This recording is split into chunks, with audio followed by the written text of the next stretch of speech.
that are helping scientists to understand our climate changing world.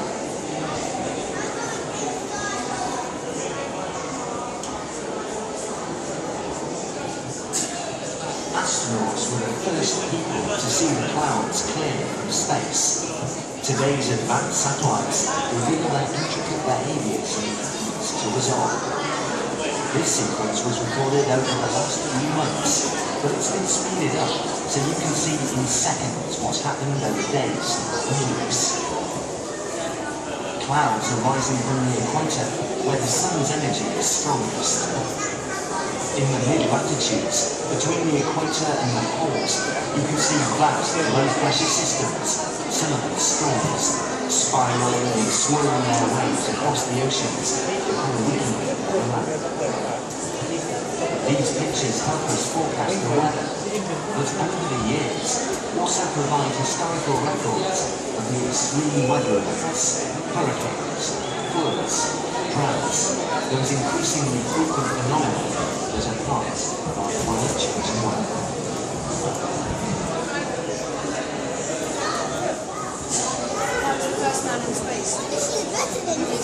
These pictures play out in passing the seasons. You can see how the world's vegetation extends across land and sea, forming bands of growth that circle the earth. There are bands of ice in the polar regions, then bands of light, bands of desert follow, and then another band of light at the equator. The satellite instrument that made these measurements responds to chlorophyll levels. During spring and summer, as the plants on land and phytoplankton in the oceans thrive, the green chlorophyll levels increase. Come autumn and winter, the green chlorophyll dies away, and you see growing zones of brown. The timing of the seasons is just one way to observe our climate changing world.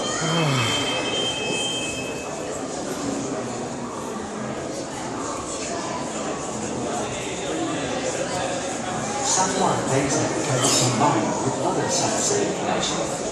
Here, satellite images of the continents have been combined with a computer-derived model of the ocean's currents. Studies like this are vital in gauging the effects of climate change on our planet. If we look carefully at these images, we can see how a strong equatorial current flows across the Pacific, through Indonesia, then on into the Indian Ocean, before moving around the southern tip of Africa. It then eddies and spirals, heading up to the Caribbean, where it creates the loop current.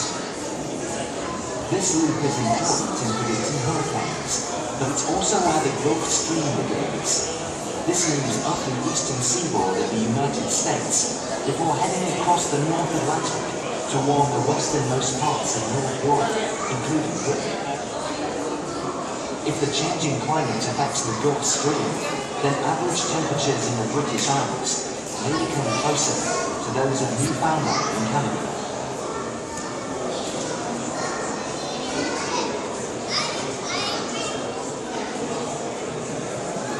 You're now looking at the flights of aircraft over a period of 24 hours. These pictures have been generated from the navigation satellite locations of each aircraft. The main air travel hubs of the continent are clearly visible. So too are the more remote destinations and lift efficiencies. We can see that most travel happens during the day, with flights tailing off at night. Aircraft, like cars, lorries, and many ships, burn fossil fuel and so emit greenhouse gases. It's unlikely we will stop flying. Our society now depends on it. But it is likely we'll develop more efficient forms of aircraft, alongside new types of cars and shipping, to lessen the environmental impacts of our transportation systems and our climate changing world.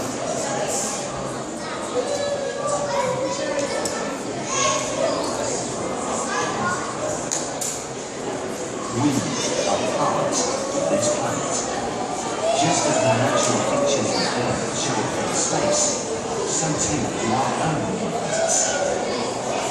This visualization is compiled from several months' worth of satellite data, and shows the electric lights on Earth.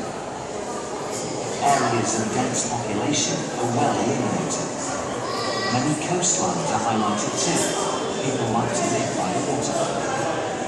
The Nile River in Africa is outlined by the lights along its border. Major highways in America and Europe can be identified by the lights that stream and crisscross the land. It takes huge amounts of electricity to power the world's lighting networks. These pictures raise issues such as how best to generate the electricity independently. One thing seems clear. Satellite pictures of the future are likely to show an ever-increasing spread of lighting across the planet. And as the demand for power continues to grow, we will need to explore new ways of generating energy, which is both cheap and sustainable in our climate-changing world.